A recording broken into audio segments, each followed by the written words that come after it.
We were sitting out on the lawn having tea. I had kept the doll by my side on the grass. I was not really old enough to have tea, but I insisted, and in this process, the cup tilted and some of the hot tea fell on my pants. I ran inside to change and came back to find that Fritz had disappeared. I looked around and found quite soon that a couple of stray dogs were having a nice tug of war with Fritz. Although it didn't actually come apart, his face was battered beyond recognition and his clothes were torn. So Jayantu tells Shankar that one day they were having tea in the lawn and Fritz was kept by his side on the grass.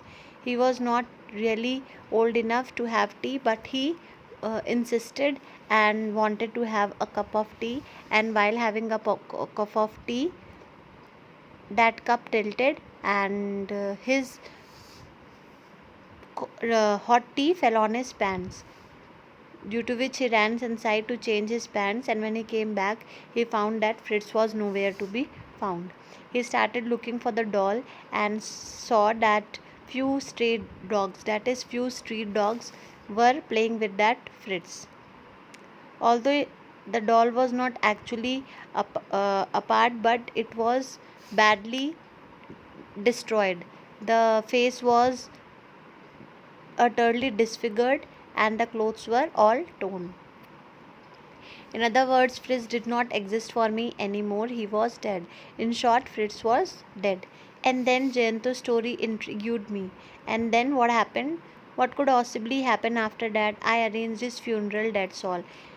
Then Jayanto replied that nothing happened after that. I just arranged the funeral for the doll. Meaning, Shankar asked that funeral for a doll. I buried him under that deodar tree. I had wanted to make a coffin. Fritz was, after all, a European, but I could find nothing, not even a little box. So, in the end, I buried him just like that. He says that yes, I buried that doll under the deodar tree, about which I am remembering it now, and I all wanted to make a coffin because, after all, the doll was a European. But as I was not able to find anything, not even a small box was to be found, so I buried the doll under that deodar tree. At last, the mystery of the deodar tree was solved. Now, Shankar was able to understand why deodar tree was coming again and again in Jayanto's mind. We went to bed at around 10. Our room was a large one and our beds had been neatly made.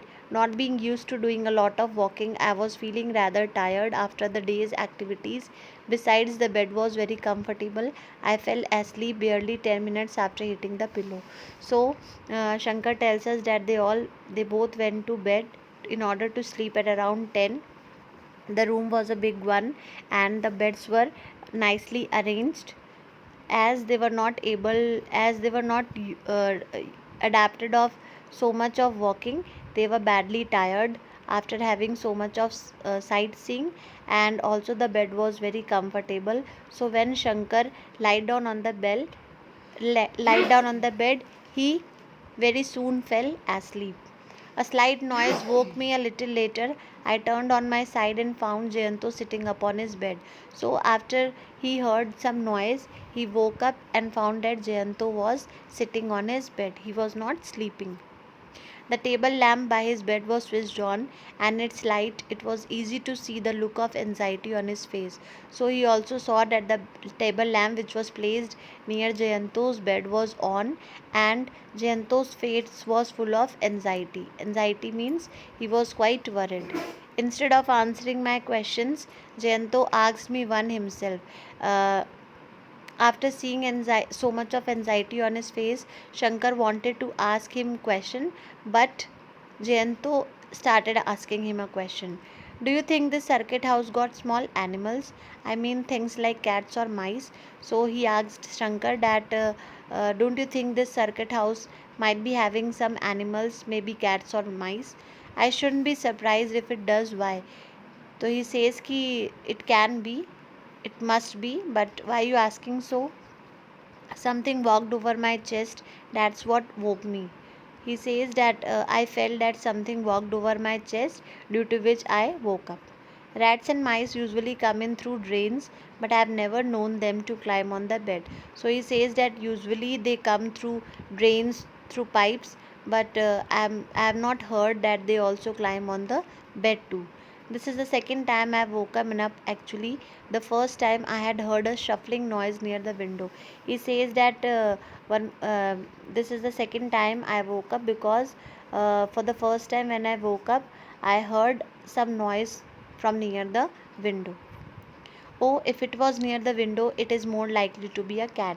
So Shankar assumes that as the voice was coming from near the window, it must have been a cat. Yes, but Jayanto still sounded doubtful. I said, didn't you see anything after you switched the lights on? Jayanto was very confused. He was not confident whether it was cat or something else. So Shankar said that after you switched on the lights, you must have seen something. Nothing, but then I didn't switch it on immediately after opening my eyes. To tell you the truth, I felt rather scared at first, but when I did switch it on, there was nothing to be seen. He says, no, I didn't saw anything because I didn't open the lights soon after opening my eyes because I was quite scared. I was not having the confidence to get up and switch on the lights, and when I switched on the lights, I was not able to see anything. That means whatever came in must be still in the room. So Shankar again makes an assumption that if something entered the room, then it must be still in the room. Well, since both the doors are bolted from inside, he says, because both the doors are locked from inside, so it's not possible for anything to come and go out.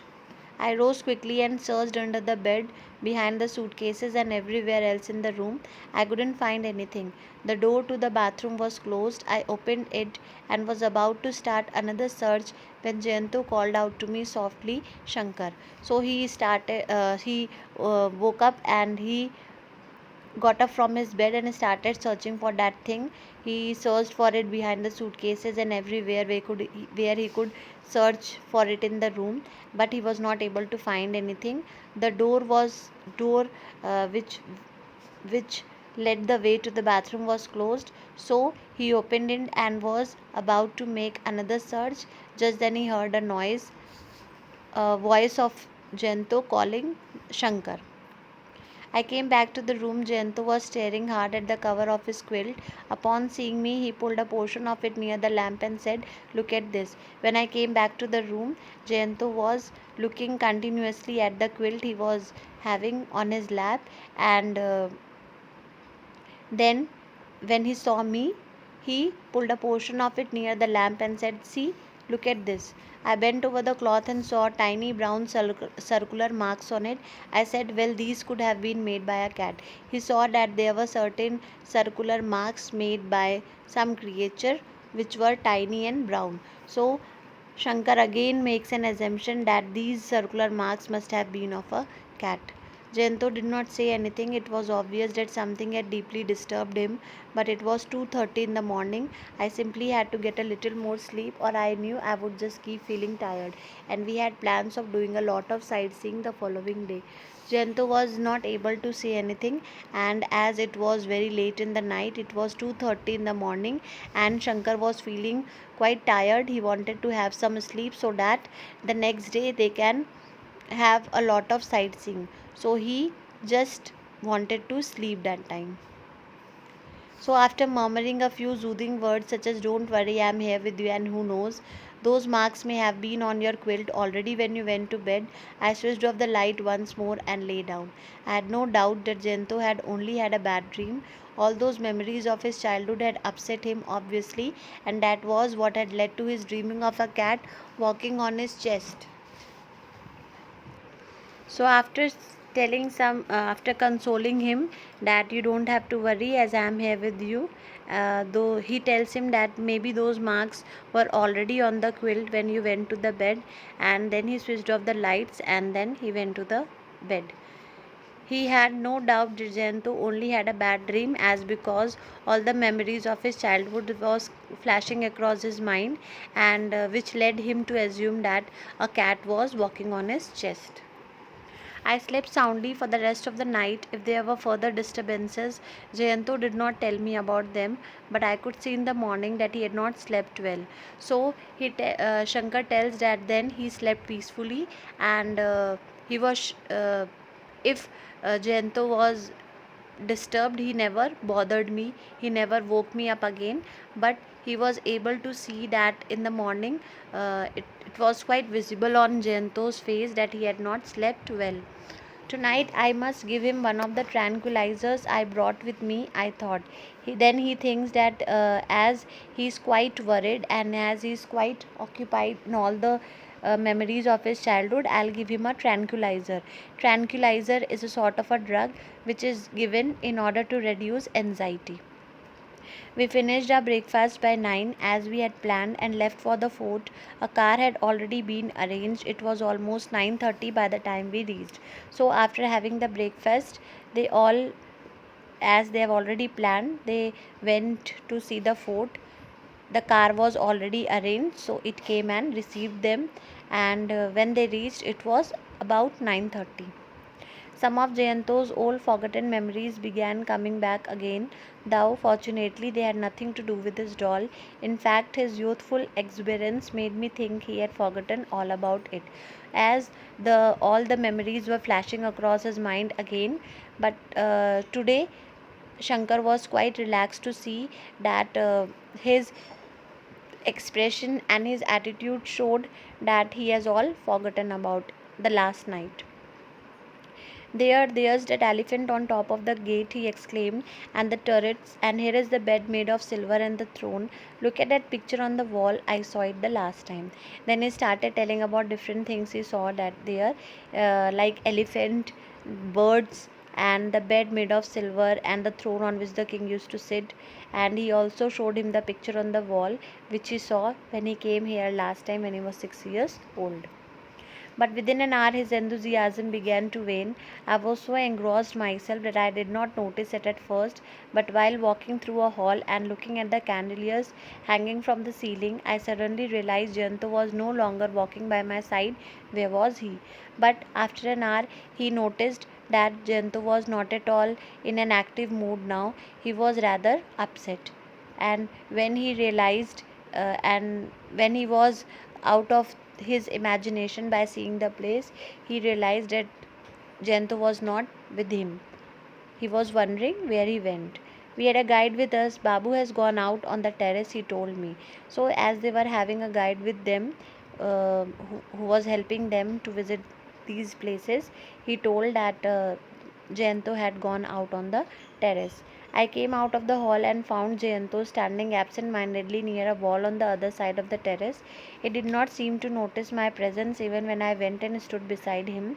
He started when I called him by his name.